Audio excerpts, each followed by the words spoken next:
Shri Satcharitra Sadguru Sai Maharaj Ki Jai.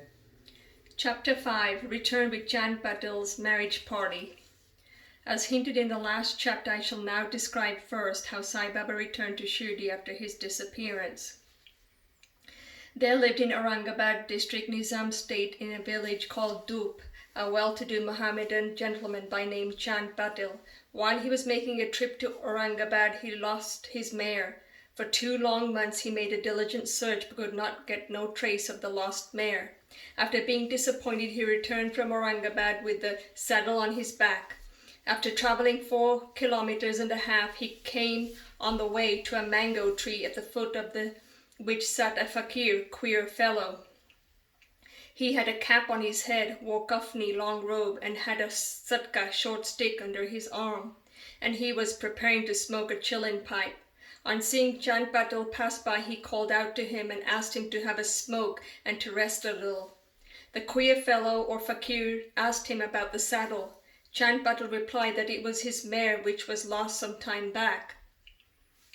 The fakir asked him to make a search in the nala close by. He went, and the wonder of wonders, he found the mare there. He thought that this fakir was not an ordinary man, but an avaliya, a great saint. He returned to the fakir with the mare. The chillin was ready for being smoked, but 2 things were wanting. 1, fire to light the pipe. 2, water to wet the chapi, piece of cloth through which smoke is drawn up. The fakir took his prong and thrust it forcibly into the ground, and out came a live ember, which he put on the pipe. Then he dashed the satka on the ground, from where water began to ooze. The chapi was wetted, and that water then wrung out and wrapped around the pipe. Thus, everything being complete, the fakir smoked the chillin and then gave it also to Chand Patil. On seeing all this, Chand Patil was wonderstruck. He requested the fakir to come to his home and accept his hospitality. Next day,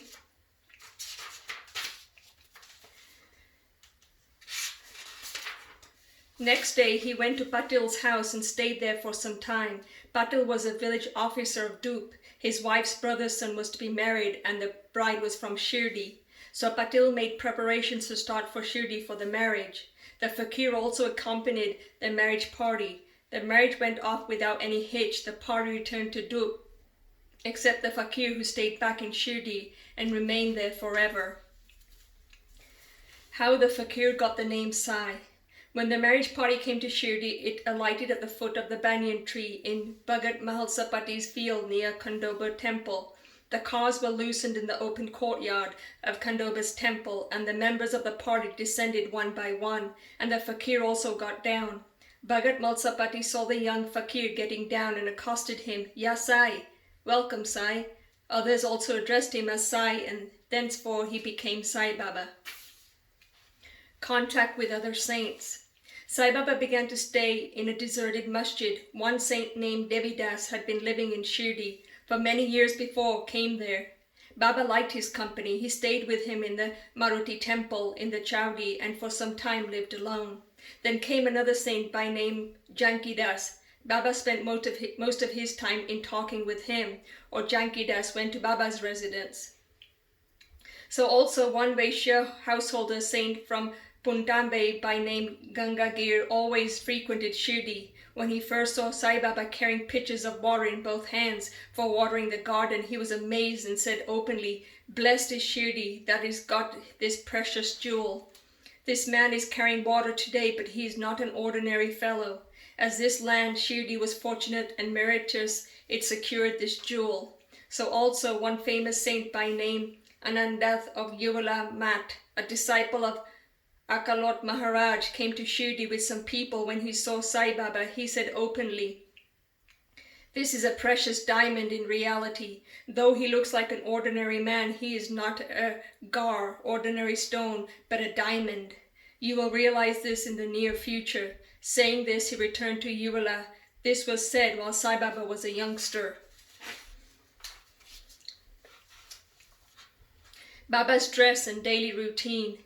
In his young days, Sai Baba grew the hair on his head, never had his head shaved. He dressed like an athlete. When he went to Rata, 3 miles from Shirdi, he brought with him small plants of marigold, Jay, and Joy. And after cleaning them, he planted and watered them. A devotee by name Vamantatya supplied him daily with 2 unbaked earthen pitchers. With these, Baba himself used to water the plants. He drew water from the well and carried the pitchers on his shoulders. In the evening, the pitchers were kept at the foot of the neem tree. As soon as they were placed there, they broke, as they were made of mud and not baked. Next day, Tatya supplied 2 fresh pitchers. This, of course, went on for 3 years, and with Sai Baba's toil and effort, there grew a garden. On this site at present stands a big mansion, Samadhi Mandir of Baba, which is now frequented by so many devotees. The story of Paduka's footprints under the neem tree. A devotee of Akalot Maharaj by name of Bhai Krishanji Alibagkar worshipped the photo of Akalot Maharaj. He once thought of going to Akalot, Solapur district, take the darshan of the Paduka's footprints of the Maharaj and offer his sincere prayer there. But before he could go there, he got a vision in his dream. Akalot Maharaj appeared in the vision and said to him, "Now Shirdi is my resting place. Go there and offer your worship." So Bhai changed his plan and came to Shirdi. Worship Baba stayed there for 6 months and was happy. As a remnants of this vision, etc., he prepared the Padukas and installed them on an auspicious day of Shravan, Shaka 1834-1912 AD, under the neem tree, which due ceremonies and formalities conducted by Dada Kelkar and Upasani. One Dixit Brahman was appointed for worship, and the management was entrusted to devotee Sagun.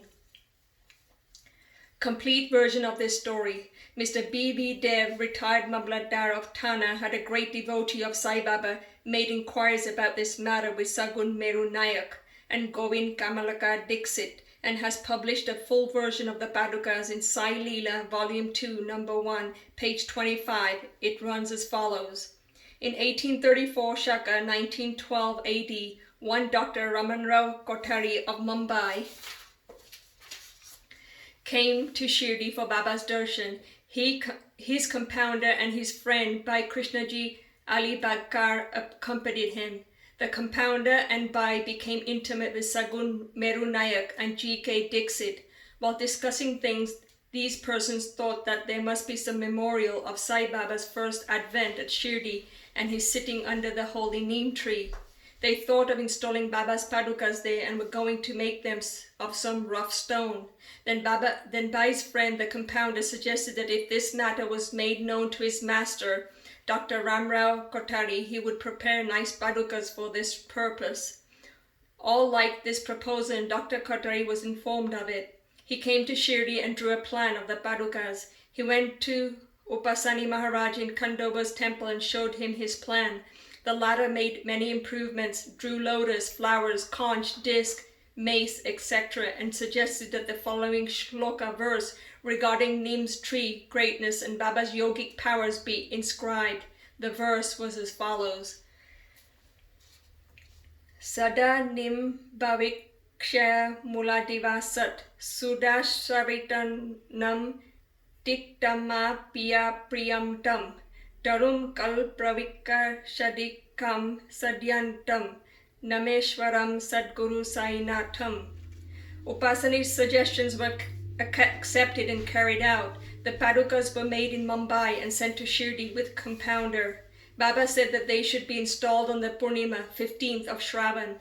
On that day at 11 a.m., G.K. Dixit brought them on his head from Khandoba's temple to the Dwarkamai Masjid in a procession. Baba touched the Padukas, saying that these are the feet of the Lord, and asked the people to install them at the foot of the neem tree. A day earlier, one Parsi devotee of Mumbai named Pasta Shet sent 25 rupees by money order. Baba gave this sum for the installation of the Padukas. The total expense of installation came up to 100 rupees, out of which 75 were collected by subscriptions for the first 5 years. G.K. Dixit worshipped the Padukas daily, and then this was done by Laxman Kacheswar Jakari. In the first 5 years, Dr. Kothari sent 2 rupees per month for lighting the lamp, and he also sent the railing round the Padukas. The expense bringing the railing from the station to Shirdi, 780 rupees, presently 7 0.5 rupees, and roofing was paid by Sagun Merunayak. Now Jakadi Nana Pujari does the worship, and Satgun Merunayak offers the Naivadya and lights the evening lamps. Bhai Krishnaji was originally a devotee of Akalot Maharaj. He had come to Shirdi at the installation of the Padukas. In Shaka 1834, on his way to Akalot, he wanted to go to Akalot after taking the darshan of Baba. He asked Baba's permission for this. Baba said, "Oh, what is there in Akalot? Why do you go there? The Maharaj of that place is here myself." Hearing this, Bhai did not go to Akalot. He came to Shirdi off and on after the installation of the Padukas. Mr. B.V. Dev concluded that Hemant Bhatt did not know these details. Had he known them, he would not have failed to depict them in his Satcharitra. Wrestling bout with Mohidin Damboli and change in lifestyle. To return to other stories of Baba, there was a wrestler in Shirdi by name Mohidin Damboli. Baba and he did not agree on some points, and both had a fight. In this, Baba was defeated. Thenceforth, Baba changed his dress and mode of living. He donned kafni, wore a longot waistband, and covered his head with a piece of cloth.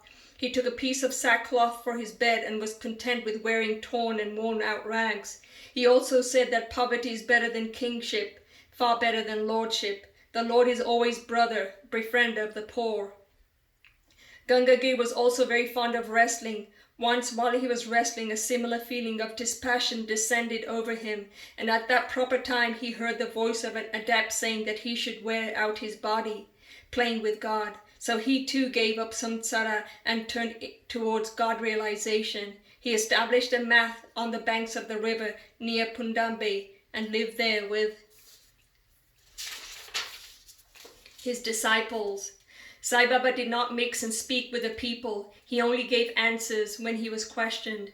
By day he always sat under the neem tree, sometimes in the shade of a babul tree near the stream, on the outskirts of the village. In the afternoon he used to walk at random and go at times to Nimagan. There he frequented the house of Balasab Denge. Baba loved Mr. Balasab. His younger brother named Nanasab had no son, though he married a second wife. Balasab sent Nanasab for taking darshan of Sai Baba, and after some time, with his grace, Nanasab got a son. From that time onwards, people began to come in large numbers to see Sai Baba, and his fame began to spread and reach Ahmednagar from there. Nanasab Chandagar and Keshav Chidambar and many others began to come to Shirdi. Baba was surrounded by his devotees during day and slept at night in the old and dilapidated masjid.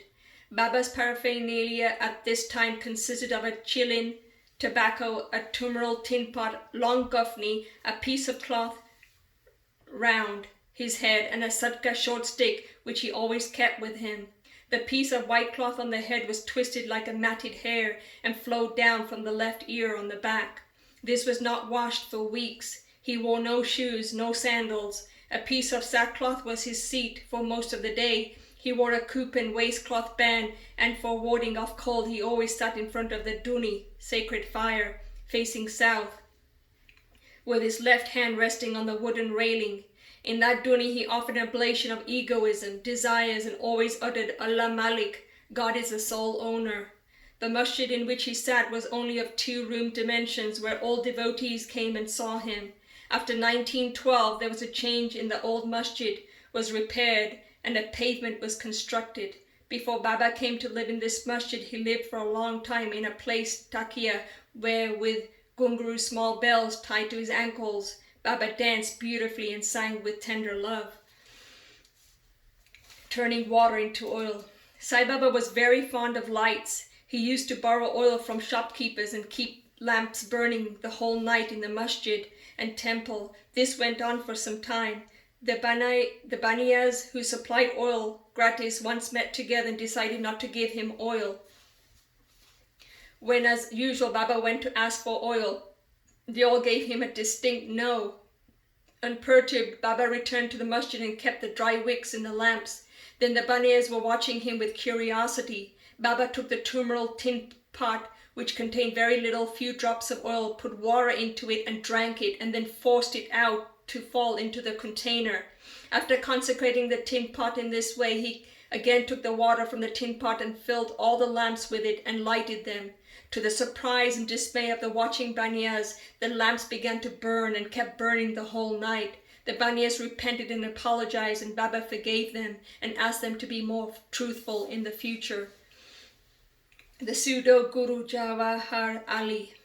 5 years after the wrestling bout above mentioned, one fakir from Ahmednagar by name Jawahar Ali came to Rata with his disciples and stayed in Bakal, spacious room near Virabhadra temple. The fakir was learned, could repeat the whole Quran, and had a sweet tongue. Many religious and devout people of the village came to him and began to respect him. With the help of the people, he started to build in Idgah a walled enclosure in which Mohammedans pray on Eid day near the Virabhadra temple.